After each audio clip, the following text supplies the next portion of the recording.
تو ہمیں پھر وہ ملازم کو بھی وہاں بٹھانا پڑتا تھا تاکہ وہ لگے کہ پارٹی میں زیادہ لوگ ہیں. اور مجھے اپنی عورتوں کی تنظیم بھی بڑی اچھی طرح یاد ہے. جب ہم عورتوں کی میٹنگ کرتے تھے تو وہ بھی پھر اپنے گھر کی ملازمہ بھی لے کے آیا کرتی تھی تاکہ وہ ذرا نمبر لگیں کہ ہماری کوئی عورتوں کی بھی تنظیم ہے. تو وہ ایک ایسی پارٹی کی ایولیوشن اس کی ہوئی جو کسی اور پاکستان کی تاریخ میں پولیٹیکل پارٹی کی ایسی ایولیوشن نہیں ہوئی. ایک ہی پارٹی تھی پیپلز پارٹی جو کہ ہمارے سامنے 4 سال میں ایک دم اقتدار میں آ گئی, لیکن وہ اس پروسیس سے نہیں گزری جس پروسیس سے ہم گزرے. اور وہ جو 2 مین پارٹیز تھی, 2 پارٹی سسٹم, وہ ہمارے سامنے دونوں پارٹیز سکڑتی گئی ہیں. جو کہ فیڈرل پارٹیز تھی وہ چھوٹی ہوتی ہوتی اب رہ گئی ہیں پروونسز بھی, اس کے بھی ایک سینٹرل پنجاب میں رہ گئی ہے, انٹیریئر سندھ کی پارٹی رہ گئی ہے. تو ہمیں ان سے بھی سیکھنا چاہیے کہ کیا وجہ ہے. ایک انسان اپنی غلطیوں سے سیکھتا ہے, ایک دوسروں کی غلطیوں سے سیکھتا ہے. تو ہم نے جو سب سے چیز ریئلائز کی کہ پارٹی کبھی گرو کر ہی نہیں سکتی اگر وہ ادارہ نہیں بنتی اور اس میں میرٹ نہیں ہوتا. اور میرٹ تب آتا ہے جب پارٹی کے اندر الیکشنز ہوتے ہیں.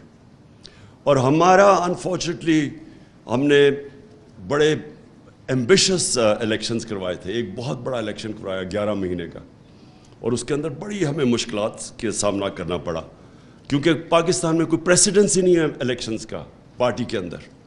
تو ہم نے اپنی طرف سے ایک پورا سسٹم ڈیولپ کرنے کی کوشش کی جو پوری طرح کامیاب نہیں ہوا. پھر ہم نے دوسری دفعہ ٹیکنالوجی کا استعمال کیا, وہ بھی انفارچونیٹلی وہ سسٹم ایسا تھا کہ پریکٹیکل جب اینڈ میں ہم نے اس کو ٹیسٹ کیا تو وہ ٹیکنالوجی وہ کامیاب نہیں ہوا. تو پارٹی کے الیکشنز کی سب سے امپورٹنٹ چیز یہ ہوتی ہے کہ جو الیکشن ہو وہ فری اینڈ فیئر ہو, لوگ سمجھیں اس کو پروسیس میں بلیو کریں. اگر آپ کا الیکٹرل پروسیس ٹھیک نہیں ہے تو بجائے وہ پارٹی کو مضبوط کرنے کی وہ کمزور کر دیتا ہے. آپس میں لڑائیاں ہو جاتی ہیں جب ایک بلیو ہی نہیں کرتے لوگ کہ یہ پروسیس ٹھیک ہوا, تو پھر اندر آپس میں پارٹی کے اندر ڈویژنز پیدا ہو جاتی ہیں, تو وہ بجائے پارٹی کو مضبوط کرنے کے کمزور کر دیتی ہے.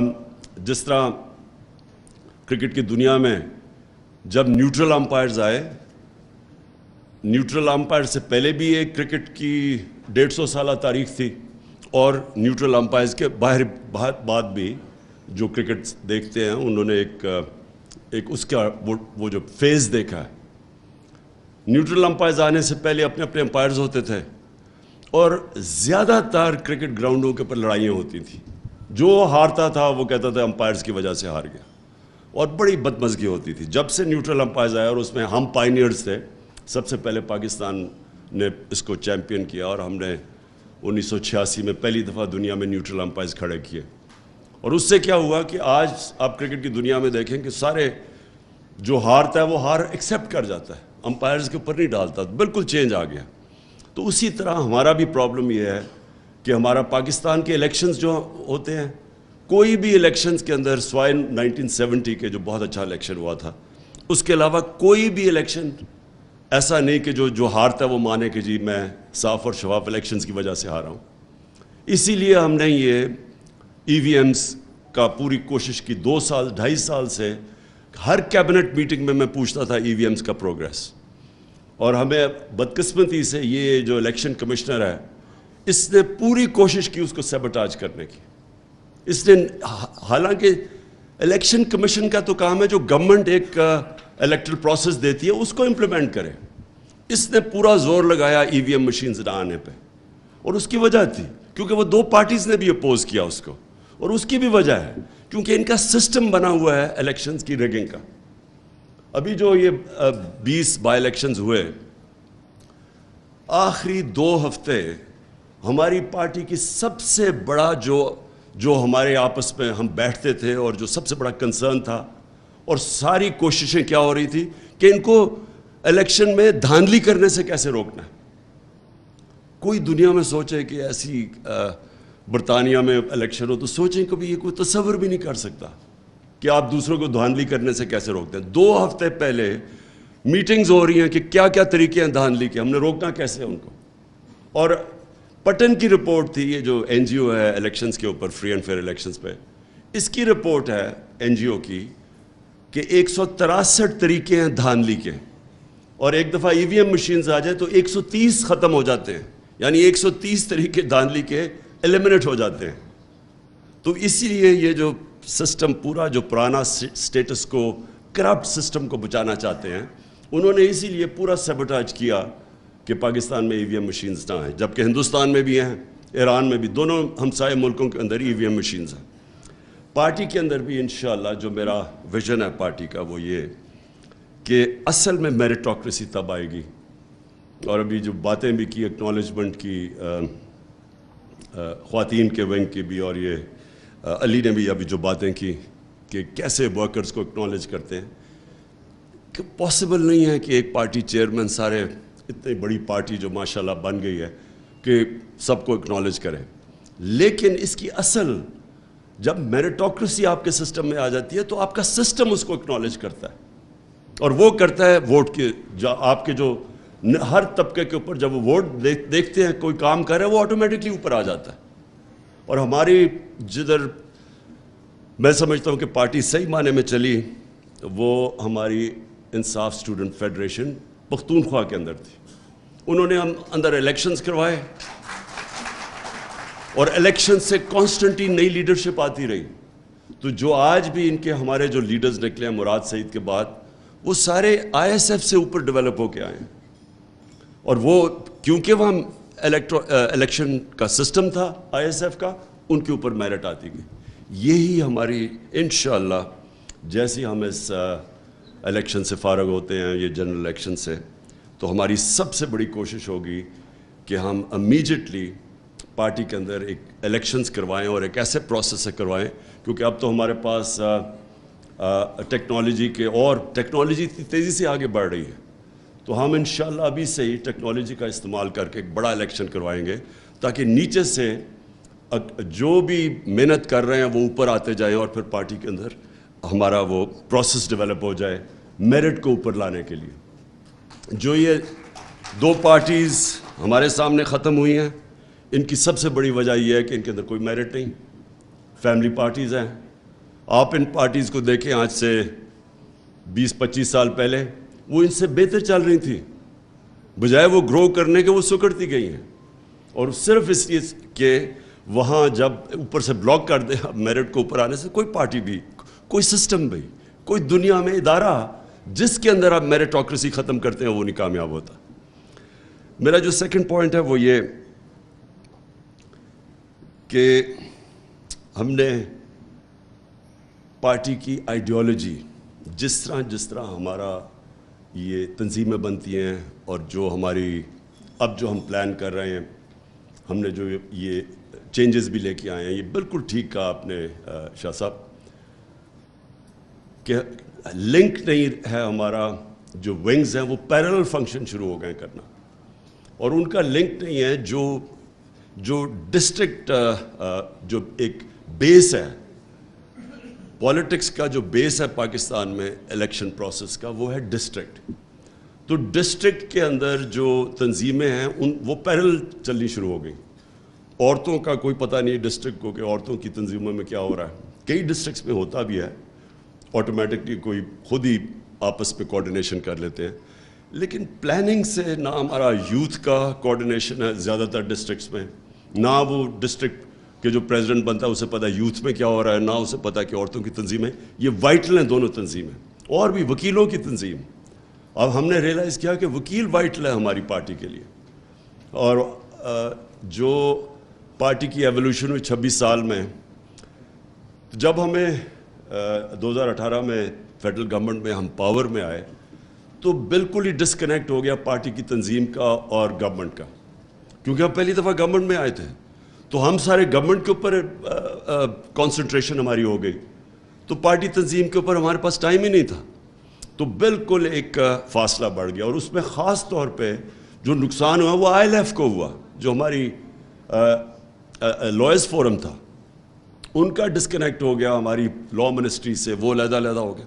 اس سے بڑا نقصان ہوا ہمیں, ہماری تنظیموں کو نقصان ہوا, اور جو ہمیں ضرورت تھی وکلا کی اس کو نقصان ہوا. سو آج ہمارا مین یہ ہے کہ ہم نے اب اس سب کو کوآرڈینیٹ کرنا ہے, اس ایفرٹ کو, اور ہم نے یہ جو ایک طرح مثلا عورتوں کی, یوتھ کی, ISF کی, ان کی گروتھ بھی نہ روکیں, کیونکہ ایک ورٹیکل ان کا اوپر تک ہونا چاہیے سسٹم, وہ اکنالج کرے کہ کون سی عورتیں پرفارم کریں گے, لیکن ساتھ ساتھ ان کی کوآرڈینیشن بھی ڈسٹرکٹ لیول پہ ہو. تو یہ ہم نے اب آج فیصلہ کیا کہ یہ دونوں چیزیں ساتھ ساتھ چلیں.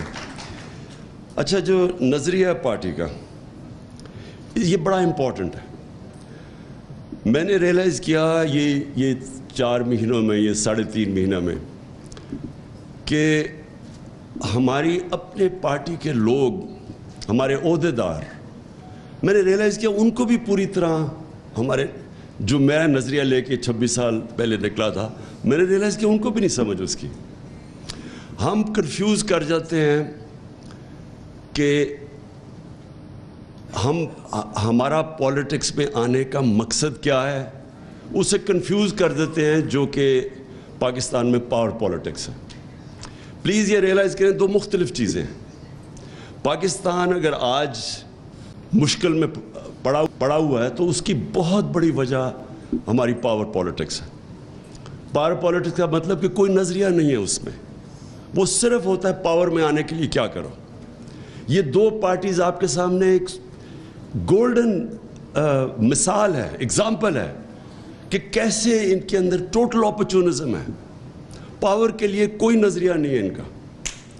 یہی 2 پارٹیز کب سے 88 سے ایک دوسرے کو برا بھلا کہہ رہی ہیں, اور برا بھلا یہ نہیں کہہ رہی کہ نظریاتی ان کے کوئی اختلافات ہیں. ان کا صرف ایک ہی ہے کہ وہ ایک کہتی تھی وہ چور ہے, دوسرا کہتے تھے دوسرا چور ہے. یہ بڑے سیریس ایلیگیشنز ہیں. کرپشن کے کیسز انہوں نے ایک دوسرے کے اوپر بنائے تھے. یہ کہہ رہی تھی کہ یہ نواز شریف نے یہ ہدایبہ پیپر مل میں منی لانڈرنگ کی, یہ کیس پیپلز پارٹی نے بنایا تھا.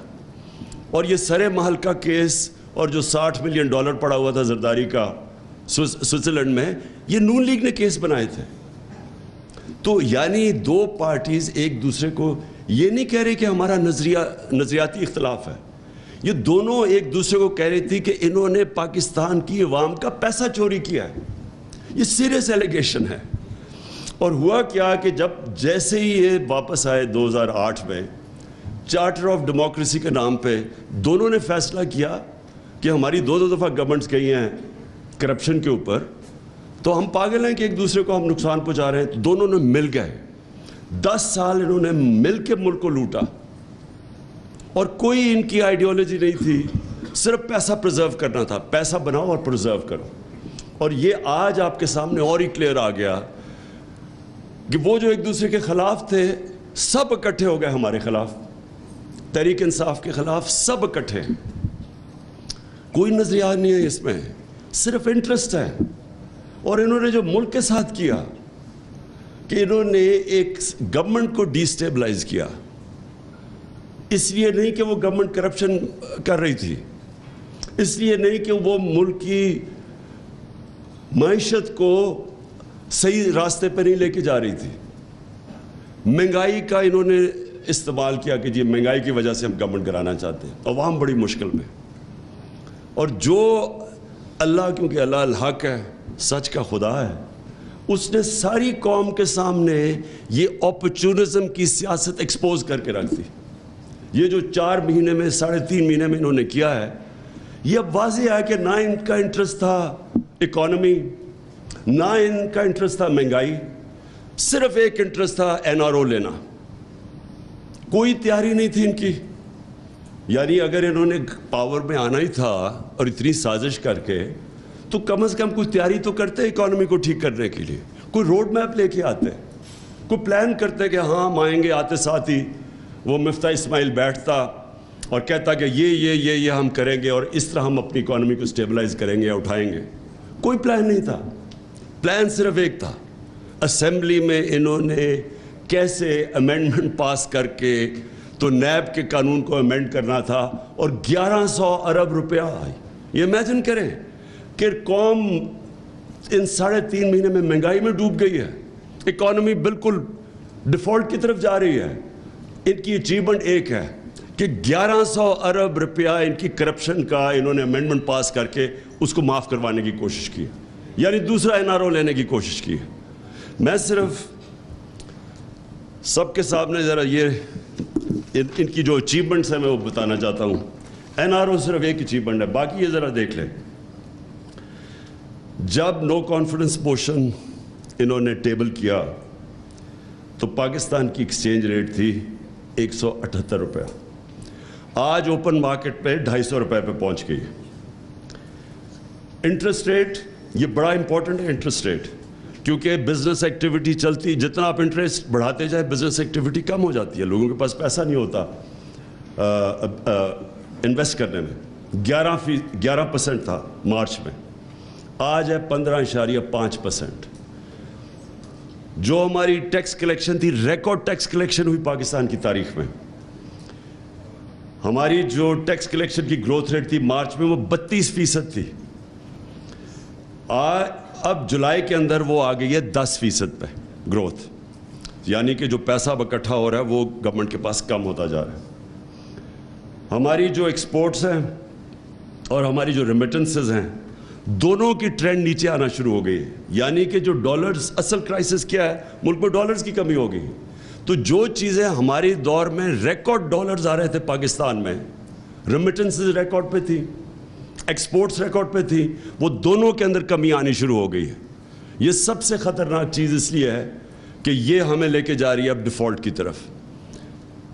اس کے بعد جو ان کی وجہ سے ڈالرز، اصل بیرونی جو خسارہ ہے وہ سب سے زیادہ تنگ کرتا ہے ہمیں. مارچ کے اندر جو بیرونی خسارہ تھا وہ $500 ملین تھا، آج 2.6 ارب ڈالر پہ پہنچ گیا بیرونی خسارہ. جو لوگوں کے لیے جو انہوں نے سب مہنگائی مارچ سب کچھ کیا کہ اب مہنگائی بہت زیادہ ہے. آج ذرا سن لیں کہ SPI مارچ کے اندر 17% تھی. اب یاد رکھیں کہ یہ ہم بھی IMF پروگرام میں تھے. یہ جو انٹرنیشنل کموڈٹی سپر سائیکل، یعنی جو قیمتیں اوپر گئی تھی تیل کی، وہ ہمارے دور میں بھی چلی گئی تھی. اس کے باوجود ہمارا جو SPI انفلیشن تھی، جو مہنگائی تھی، وہ 17% تھی، آج 38% ہے، 38%. اور جو گروتھ، جو یہ بھی خطرناک ہے، جو ہم نے ان دونوں حکومتوں سے کرونا کے باوجود سب سے زیادہ نوکریاں ہمارے دور میں دی گئی تھیں. امپلائمنٹ ہمارے دور میں سب سے زیادہ تھی، بلکہ فگرز آئی تھی ورلڈ بینک کی کہ بر صغیر کے اندر جس ملک میں سب سے کم بے روزگاری تھی وہ پاکستان تھا. اب گروتھ ریٹ جو ہمارے آخری سال میں 6% تھی، اب وہ پہنچ گئی، اب وہ پروجیکٹ ہو رہے 2.3% پہ. اس کا مطلب اکانومی کانٹریکٹ کرے گی، اس کا مطلب ٹیکس کلیکشن کم، اس کا مطلب بے تھے